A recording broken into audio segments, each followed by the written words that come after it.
মাথার উপর নীল আকাশ, চারদিকে সবুজের হাতছানি আর নিচে বয়ে চলা শান্ত জলের ধারা। প্রকৃতির এমন স্নিগ্ধ আবহে বিশাল এক বটগাছের উপর তৈরি হয়েছে কাঠের মাচা, আর সেখানেই আয়োজন করা হয়েছে চা, কফি আর মুখরোচক খাবারের। ঝিনাইদহের হরিণাকুণ্ড উপজেলার চারাতলা বাজারের পাশের ঘুরদহ গ্রামের এই ব্যতিক্রমী উদ্যোগ নিয়েছেন দুই কলেজ পড়ুয়া তরুণ উদ্যোক্তা কনক হোসেন ও আবির হাসান। তাদের গড়ে তোলা বৃক্ষবিলাস ক্যাফে অ্যান্ড রেস্টুরেন্ট এখন হয়ে উঠেছে ব্যতিক্রমী এক আকর্ষণ। স্যান্ডেলিনা সো, রূপচর্চায় আভিজাত্য। শহরের ইট পাথরের দেয়াল ঘেরা রেস্টুরেন্টের ভিড়ে মানুষ যখন ক্লান্ত, তখন প্রকৃতির কাছাকাছি বসে যেন শান্ত পরিবেশ উপভোগ করতে পারে সেই লক্ষ্যেই এই বৃক্ষবিলাস ক্যাফে অ্যান্ড রেস্টুরেন্ট গড়ে তুলেছেন উদ্যোক্তারা।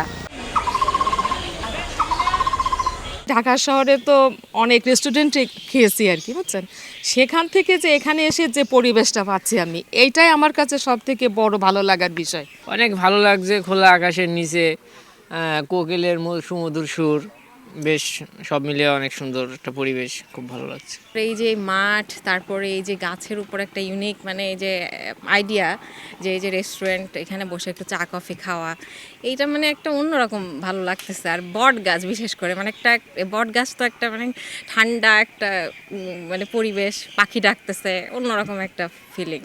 আসলে খাওয়াটাই খুব একটা গুরুত্বপূর্ণ জিনিস না, জায়গাটা আমার কাছে খুবই ভালো লাগলো, সব মিলিয়ে খুবই অসাধারণ।